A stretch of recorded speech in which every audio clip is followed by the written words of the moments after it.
এখন অত্যন্ত মর্মান্তিক একটা ঘটনা এবং আমাদের অত্যন্ত প্রিয়জন। কিন্তু আর নতুন করে বলার কিছু নেই, আমরা প্রত্যেকেই সন্তপ্ত এবং শুধু এইটুকু বলতে পারি যে এই মুহূর্তে পুরো বিষয়টা একটা পদ্ধতিতে হয়। যতই আমাদের যন্ত্রণা থাকুক না কেন, একটা পদ্ধতি আমাদের মেনে নিয়ে চলতেই হয় এবং সেই ক্ষেত্রে পোস্টমর্টমের জন্য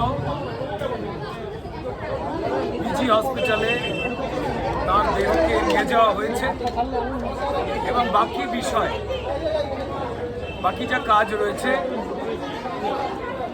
সেই কাজ আগামী কাল ঘটবে। তার সম্পূর্ণ পরিবার, তার মেয়ে বিদেশে রয়েছেন, তিনি ফেরবার পরে তার অনেকেরই ইচ্ছা যে তার দেহ লন্ডনে বিকালের দিকে নিয়ে যাওয়া হবে, এটা অনেকেরই ইচ্ছা রয়েছে, এইটুকু জানাতে পারি এখনো পর্যন্ত। আমরা দেখতে পাচ্ছি এই মুহূর্তে মানে বিনোদন জগৎ থেকে এমন একজন মানুষ হারিয়ে যাওয়া, যে মানুষটার এতগুলো কাজ এবং মানুষকে নিজেও আলাদা একটা তার পরিস্থিতি রেখেছিল। আমরা এই ইন্টারভিউগুলো সত্যিই দিতে চাই না, এবং বারবার করে এরকম ঘটনা ঘটছে, মর্মান্তিক একটা অবস্থা। মানুষ চলে যায় ঠিকই, কিন্তু অনেকদার মতো এরকম রাজকীয় রসবোধ যা, এরকম একটা প্রফাউন্ড সেন্স অফ হিউমার একটা মানুষের, তার এইভাবে চলে যাওয়া কেউ মানতে পারছে না। এখানে যারা মিডিয়ার আছেন তাদেরকে বলবো যে চলে গেছে তাকে তো আটকাতে পারবেন না, কিন্তু তার পুরনো ইন্টারভিউ, তার ছবি, তার নিয়ে আলোচনা, এইগুলো বারবার করে তাকে সেলিব্রেট করুন, যাতে মানুষের কাছে আরও এই দুঃখের সময়টা কোনো রকম ফাঁকা জায়গা না থাকে। অনিক দত্তকে রিপ্লেস করা অসম্ভব, কারণ তার সেই সেন্স অফ হিউমার আমাদের বোধহয় কারণ নেই।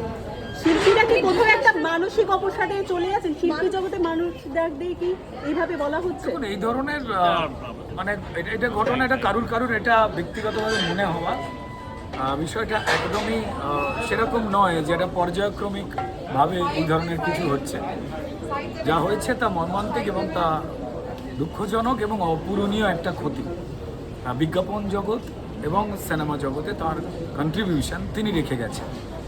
আমাদের মনে হয় যে তিনি যে ভালোটা রেখে গেছেন, আমাদের সেইটাকে নিয়েই চলা উচিত। কারণ খুব কম জনকে ঈশ্বর আশীর্বাদ করেন যে নতুন কোনো ধারা, নতুন কোনো বক্তব্যের প্রেক্ষিত আঙিনা একটা করবার। আমার সামনে কৌশিক গাঙ্গুলি দাঁড়িয়ে রয়েছে, একটু আগে আমাদের বন্ধু সৃজিত ছিলেন, আরও উনি পরিচালক বন্ধুরা ছিলেন, তারা প্রত্যেকেই এক একটা করে দিক নির্মাণ করেছেন। ঠিক তেমনই আর একটা অত্যন্ত বলিষ্ঠ দিক, কথা বলবার, ভাষা বোঝাবার, সিনেমা ল্যাঙ্গুয়েজ, সেটা অনেকটা আমাদের শিখিয়ে গেছেন। অনেকটা ততদিনই আমাদের মধ্যে আদরের সঙ্গে যত্নের সঙ্গে বেঁচে থাকবেন যতদিন অনেকদার যে কাজগুলো, সেখান থেকে যদি আমরা কিছু শিখে, কিছু অভিজ্ঞতা নিয়ে আগামী দিনে এগোতে পারি, এটাই বলবো। এবং তার রসবোধ রসবোধ, আমরা যে কারণে বলতাম যে এমন একজন মানুষ যার সঙ্গে মানে উদ্দামভাবে ঝগড়া করতে ভালো লাগে। এই ঝগড়া কিন্তু অন্য চারটে ঝগড়ার মতো নয়, তাত্ত্বিক ঝগড়া।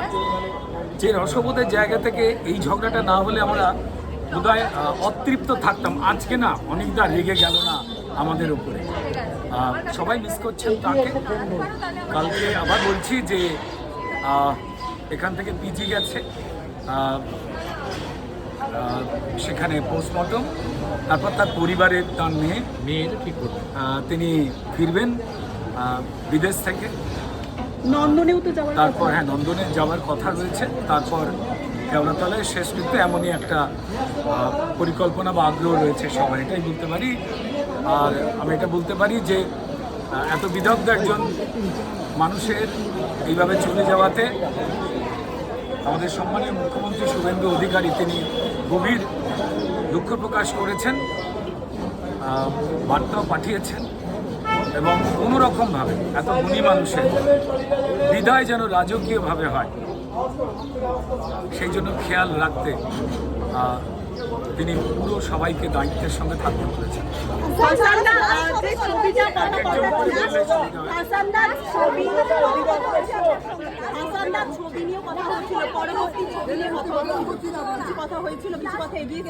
কথা হয়েছিল মানে আমরা